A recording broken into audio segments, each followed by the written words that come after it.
തിരുവനന്തപുരം നന്ദിയോട് അധ്യാപികയുടെ മർദ്ദനത്തിൽ 4ാം ക്ലാസ്സുകാരിക്ക് പരിക്കേറ്റതായി പരാതി. നന്ദിയോട് Nalanda TTI and UP സ്കൂളിലെ അധ്യാപികയ്ക്കെതിരെയാണ് ആരോപണം. കുട്ടിയുടെ കുടുംബം ചൈൽഡ് ലൈനിനും പാലോട് പോലീസിലും പരാതി നൽകി. MS വീണ വിവരങ്ങൾ നൽകും. വീണ, എന്താണ് ഈ പരാതിയുടെ അടിസ്ഥാനം? അധ്യാപിക കുട്ടിയെ മർദ്ദിച്ചു എന്നതാണോ പരാതിയിൽ പറയുന്നത്?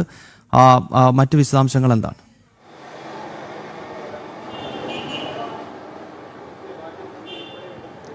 ഗൗതം, തിരുവനന്തപുരം നെടുമങ്ങാട് നന്ദിയോട് നളന്ദ TTI ആൻഡ് UP സ്കൂളിലെ 4ാം ക്ലാസ്സിലെ ക്ലാസ് ടീച്ചർക്കെതിരെയാണ് 4ാം ക്ലാസ്സുകാരി ആ ക്ലാസ്സിലെ വിദ്യാർത്ഥിനിയുടെ അമ്മ പരാതി നൽകിയിരിക്കുന്നത്. ഈ പരാതിയിൽ പ്രധാനമായി പറയുന്നത് ഈ കോപ്പി നോട്ട്ബുക്ക് കൊണ്ടു ചെല്ലാത്തതിനെ തുടർന്ന് അത് ചോദ്യം ചെയ്തതിന് പിന്നാലെ കുഞ്ഞിനെ ക്രൂരമായി മർദ്ദിച്ചു എന്നാണ് അമ്മ നൽകിയ പരാതിയിൽ പറയുന്നത്. പരാതിയിലുള്ള പ്രധാന ആരോപണം ഈ കുട്ടിയുടെ വലത് കൈക്കാണ് ഗുരുതരമായിട്ടുള്ള പരിക്കേറ്റത്. കൈയുടെ കൈപ്പത്തിയിലേക്ക് അടിക്കുകയായിരുന്നു. കൈക്ക് അസഹ്യമായ വേദനയും നീരും അനുഭവപ്പെട്ടു.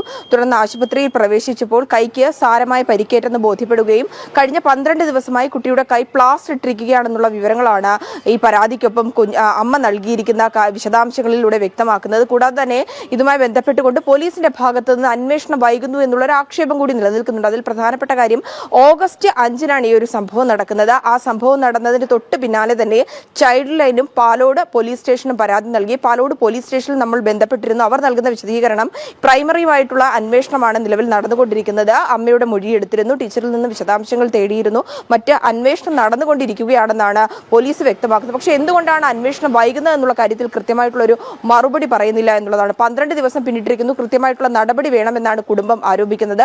കൂടാതെ തന്നെ ഈ ക്ലാസ് ടീച്ചർ ഇതിനു മുമ്പ് ദിവസങ്ങൾക്ക് മുമ്പ് ഈ അധ്യാപന വേളയിൽ ക്ലാസ്സിൽ വെച്ച് കുട്ടികൾ ഇരിക്കെ തന്നെ വളരെ കൂടുതൽ സമയം മൊബൈൽ ഫോണിൽ സംസാരിക്കുകയും ഫോണിൽ റീലുകൾ കാണുന്നതടക്കമുള്ള കാര്യങ്ങൾ കുട്ടികൾ വീട്ടിൽ വന്ന് പറയുന്ന ഒരു സാഹചര്യം ഉണ്ടായിരുന്നു. തുടർന്ന് ഈ മർദ്ദനത്തിനിരയായ കുട്ടിയുടെ അമ്മ സ്കൂളിലെ പ്രധാന അധ്യാപികയ്ക്ക് പരാതി നൽകിയിരുന്നു. ഈ പരാതിയുടെ വിരോധത്തിന്റെ പേരിലാണ് കുട്ടിയെ ക്രൂരമായി മർദ്ദിച്ചതെന്നുള്ള ഒരു ആരോപണമാണ് അമ്മ ഉന്നയിക്കുന്നത്. ഒപ്പം തന്നെ ഇതിൽ വിശദീകരണവുമായി അധ്യാപികയും രംഗത്തെത്തിയിട്ടുണ്ട്. അവർ പറയുന്നത് കുഞ്ഞിനെ മർദ്ദിച്ചിരുന്നു, അത് സത്യം തന്നെയാണ്. പക്ഷേ കുട്ടിക്ക് ഗുരുതരമായിട്ട് പരിക്കേൽക്കുന്ന തരത്തിലല്ല മർദ്ദിച്ചത്, അത്തരത്തിലുള്ള മർദ്ദനം ഉണ്ടായിട്ടില്ല എന്നാണ് അധ്യാപിക വ്യക്തമാക്കുന്നത്. തന്നോടും ഈ കുഞ്ഞിന്റെ അമ്മയ്ക്കുള്ള വ്യക്തിവിരോധത്തിന്റെ പേരിലാണ് മർദ്ദനം ഉണ്ടായതെന്നാണ് അധ്യാപികയും ആരോപിക്കുന്നത്. എന്തായാലും ഇതിൽ വിശദമായിട്ടുള്ള ഒരു അന്വേഷണം വേണമെന്ന് തന്നെയാണ് ഉയർന്ന ആവശ്യം. ഒപ്പം തന്നെ കുട്ടിക്കും ഇതുമായി ബന്ധപ്പെട്ടുള്ള കാര്യങ്ങൾ പറയാനുണ്ടെന്നാണ് മനസ്സിലാക്കാൻ സാധിക്കുന്നത്. പോലീസ് കുഞ്ഞിൽ നിന്നും കൂടുതൽ വിശദാംശങ്ങൾ തേടണമെന്ന് കൂടിയുള്ള ആവശ്യം കൂടി മാതാവ് മുന്നോട്ട് വയ്ക്കുന്നുണ്ട്. അന്വേഷണം നിലവിൽ ഇഴഞ്ഞു നീങ്ങുന്നതെന്നാണ് നമുക്ക് പുറത്തു വരുന്ന വിവരങ്ങളിലൂടെ വ്യക്തമാകുന്നത്. ഗൗതം.